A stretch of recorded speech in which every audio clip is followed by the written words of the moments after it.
Bonjour à toutes et à tous, bienvenue dans ma seconde base autonome durable.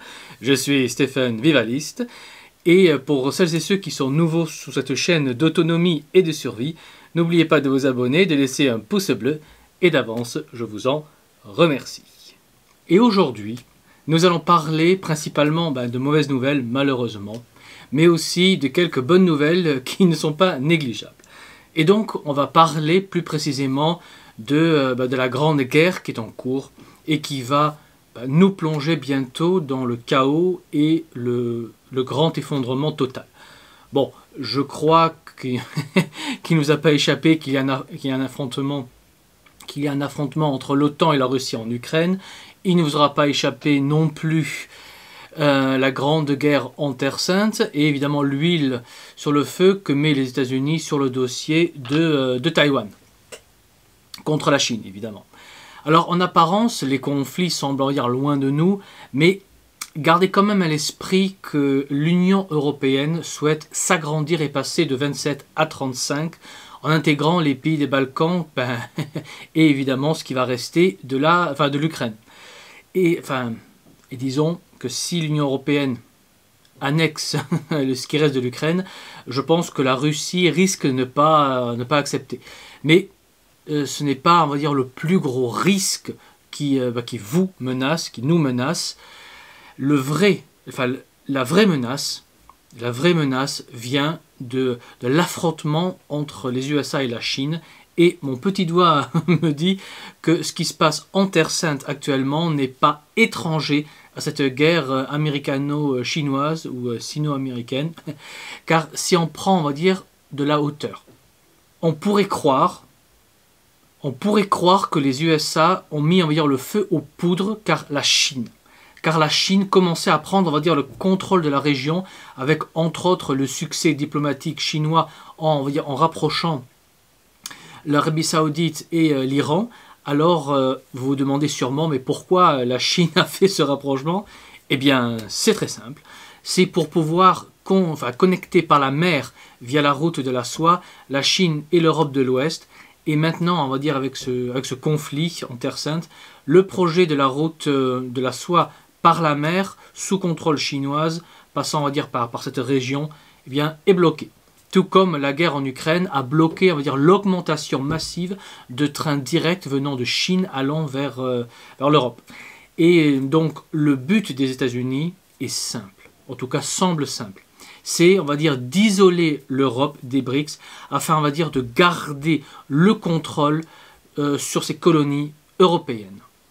Et dans le conflit en Terre Sainte que nous déplorons, la Chine a aussi, on va dire, simplement des avantages. Car si le monde musulman se fâche contre l'Occident, eh bien, ils peuvent arrêter, par exemple, d'envoyer leur pétrole chez nous et vont ensuite l'envoyer vers la Chine, qui va l'acheter, ce qui assurera ainsi un accès plus important à du pétrole pour son développement à la Chine, ce qui peut être intéressant pour elle. Donc concrètement, cela condamnerait à mort l'économie européenne, clairement. Donc concrètement, on va dire, nous sommes en train d'être les premières victimes de ce conflit entre superpuissances américaines et chinoises. Après, il y a aussi en Afrique que la guerre fait rage, car les États-Unis ont organisé des coups d'État et exercent des pressions énormes pour que de plus en plus de pays d'Afrique refusent de donner aux Chinois l'accès à leurs ports de commerce. Mais c'est, on va dire, une bataille que les États-Unis ont déjà perdue, car la Chine est déjà, on va dire, très présente sur place en Afrique, sans compter évidemment que la Russie, à travers son groupe, le groupe Wagner, est en train de dégager les Anglais, les Américains et les Français hors d'Afrique. Donc les BRICS, c'est-à-dire donc la Chine, vont gagner la guerre pour le contrôle des ressources de l'Afrique. Et la Chine, va finir par contrôler le Moyen-Orient, complètement aussi. Donc face à cet immense recul de la puissance américaine, qui voit aussi, on va dire, son dollar de moins en moins utilisé dans le monde et petit à petit grand remplacé par le yuan chinois et la future monnaie des BRICS qui est en construction. Donc les États-Unis sont en train de perdre le contrôle et de perdre la guerre. Donc, il est normal, entre guillemets, que l'oncle Sam cherche à ruiner ces colonies européennes pour garder la mainmise sur nous. Donc, voilà pourquoi notre collapse est absolument inévitable. La récession est inévitable, le chaos, la guerre civile sont inévitables, afin évidemment que l'oncle Sam puisse garder, on va dire, la main sur nous, pour qu'on soit trop affaibli par une guerre civile, pour faire, on va dire, une révolution, ou chercher à nous libérer pour rejoindre le camp des BRICS, par exemple. Donc la guerre civile et le chaos contrôlé est inévitable, chez nous, clairement. Donc, nous devons absolument nous rassembler.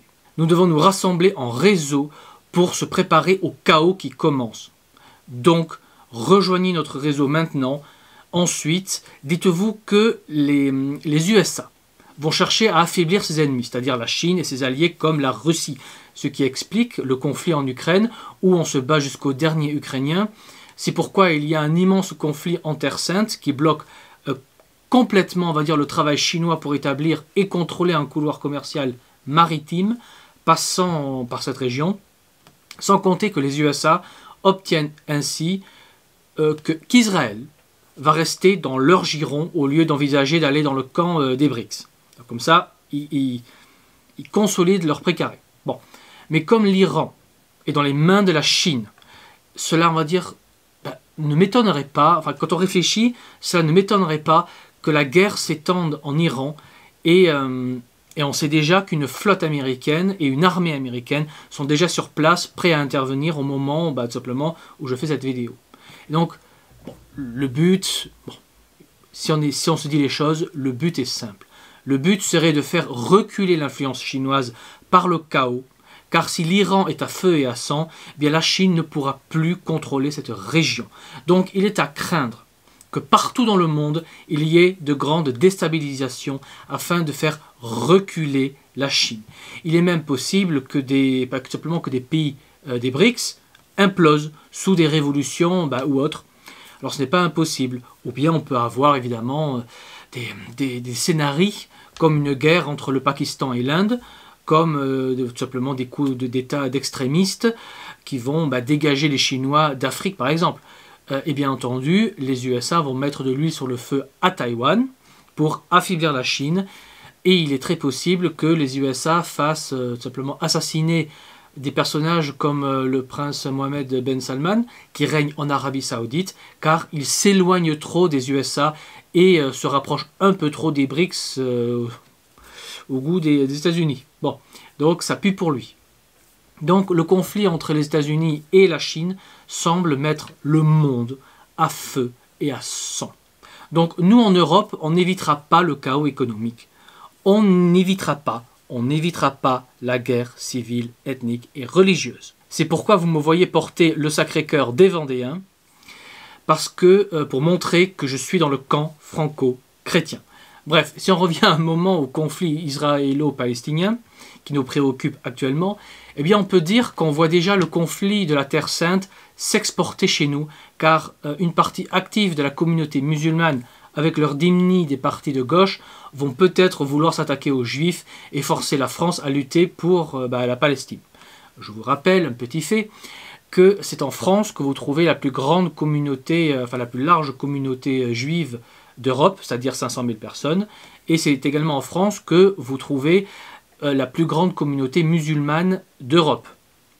Voilà, donc les chances que les tensions éclatent chez nous sont très élevées, surtout dans les grandes villes. Je dis ça pour que vous vous prépariez. Donc concrètement, qu'est-ce que cela veut dire pour vous personnellement, vous qui m'écoutez? Eh bien c'est très simple. À cause des crises qui arrivent, car ils arrivent, notre modèle social va exploser en plein vol. On va avoir la fin des retraites, la fin des aides sociaux. On va être économiquement ruiné et on va manquer de tout. L'explosion de l'euro va très sûrement nous forcer à adopter le dollar américain pour pouvoir importer un peu, pour ne pas avoir trop de pénuries tragiques, mais on aura des pénuries qui seront extrêmement, je dis bien extrêmement sévères, Et ne vous y méprenez pas, il y a un fort risque que l'État se serve de la guerre en Terre Sainte pour imposer l'euro numérique et la surveillance de masse.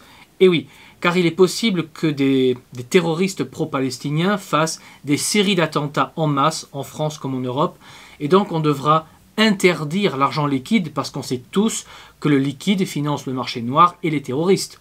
Donc pour couper, on va dire, l'herbe sous les pieds, enfin pour couper l'herbe financière sous les pieds des terroristes, on pourrait supprimer le cash. Et comme on doit assurer la sécurité des citoyens, on pourrait même mettre des caméras partout, au point même que la Chine se dirait « Non mais là, ils vont trop loin, même nous, on n'aurait pas osé. » Bref, ensuite, évidemment, les réseaux sociaux. Les réseaux sociaux pourraient être archi-contrôlés, voire supprimés dans le pire des cas. Car on sait que les groupes terroristes communiquent, entre autres, via les réseaux sociaux. Donc on pourrait même vous interdire de... Enfin, vous imaginez, on pourrait même vous interdire de vous déplacer. On pourrait même mettre en place des couvre-feux en prenant l'excuse de la sécurité. Donc on pourrait mettre en place des couvre-feux, donc une sorte de nouveau confinement. Et ça tombe bien, quand on est confiné, on ne va pas manifester ou faire la révolution. On est isolé chez soi, tranquillement, au chaud.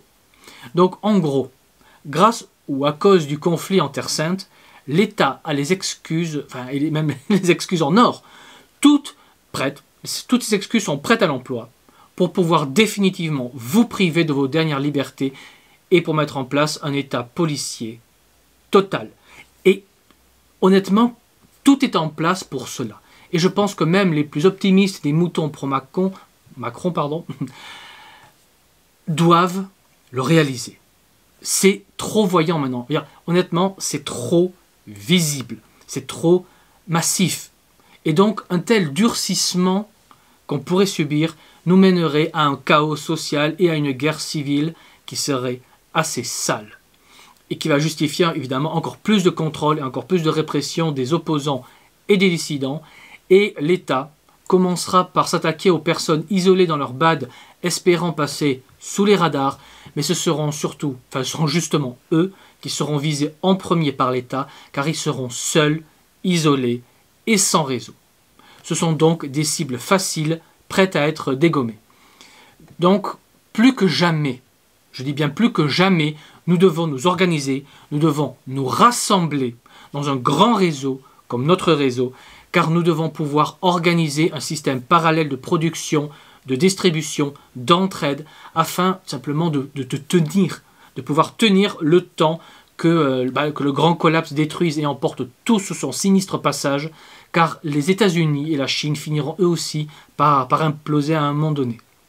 Et donc espérons que cela se produise avant un usage de la bombe nucléaire. Mais passons. Tout ce que nous pouvons faire de concret est de nous rassembler, de nous organiser en réseau pour qu'on puisse organiser l'entraide, la sécurité physique, la sécurité médicale, la sécurité alimentaire, et j'en passe. On ne s'en sortira qu'en nous serrant les coudes les uns avec les autres, vraiment, et je pense que tous vous le savez. Vous le savez. Donc, dites-vous aussi que malheureusement, des millions de gens vont mourir de faim, de soif, de maladie et de la guerre civile. C'est inévitable. C'est malheureusement absolument inévitable. Mais ce n'est pas le moment de paniquer. Je dis bien, ce n'est pas le moment de paniquer. Je sais que la tension monte. Je sais que l'angoisse et le stress montent. Mais c'est justement le moment de garder la tête froide et de réfléchir. Et si on reste calme et qu'on pense sereinement, eh bien concrètement, la seule vraie chance que vous avez est de rejoindre un réseau solide comme le nôtre et de nous rejoindre maintenant. Vous voyez bien que tout se met en place pour une explosion mondiale et un effondrement du pays et de notre société. Et rejoindre un réseau ne se fait pas au dernier moment. Je le répète, rejoindre un réseau ne se fait pas au dernier moment. Ça se fait des mois avant l'explosion, car on doit vous connaître, vous devez trouver une place dans le maillage du territoire, etc. Et ça prend du temps. Vous devez gagner la confiance des autres et les autres doivent gagner votre confiance. Et cela ne se fait pas en 5 minutes. Ça prend du temps et le temps vous est compté. L'étau se resserre de plus en plus autour de votre cou et vous êtes en train, en ce moment même, de décider si vous allez vaincre ou mourir. Et malheureusement, la majorité d'entre vous allez mourir horriblement ou finir esclave d'un extrémiste et tout cela. Et tout cela parce que vous avez été trop mou et fainéant pour rejoindre un réseau solide qui aurait pu vous sauver la vie. Mais non, vous avez préféré rôter votre bière devant Téléfoot ou Netflix au lieu de vous préparer simplement. Donc ne pleurez pas quand vous serez face aux conséquences de vos choix, car avec le retour du réel, les conséquences se paient en sang et se paient en larmes dans le meilleur des cas. Ceci dit, vous avez encore le temps de nous rejoindre. Si vous avez une BAD opérationnelle dans l'ouest de la France, et là il vous suffit de m'envoyer un mail à l'adresse qui est dans le descriptif sous la vidéo. Ensuite, je vous répondrai. Et ensuite, votre responsable local vous contactera pour vous accueillir et vous intégrer au réseau que vous pourrez quitter facilement et gratuitement sans aucun problème. Bref, réfléchissez bien, rejoignez-nous rapidement pour vous mettre, vous et votre famille, à l'abri et pour participer ensuite à la grande reconstruction post-collapse que nous allons mener. Et sur ces belles paroles, il ne me reste plus qu'à vous dire, comme toujours, un homme averti en vaut 2, mais un homme préparé en vaut 4. Donc préparez-vous, anticipez, et je vous dis à la prochaine fois. Allez, ciao!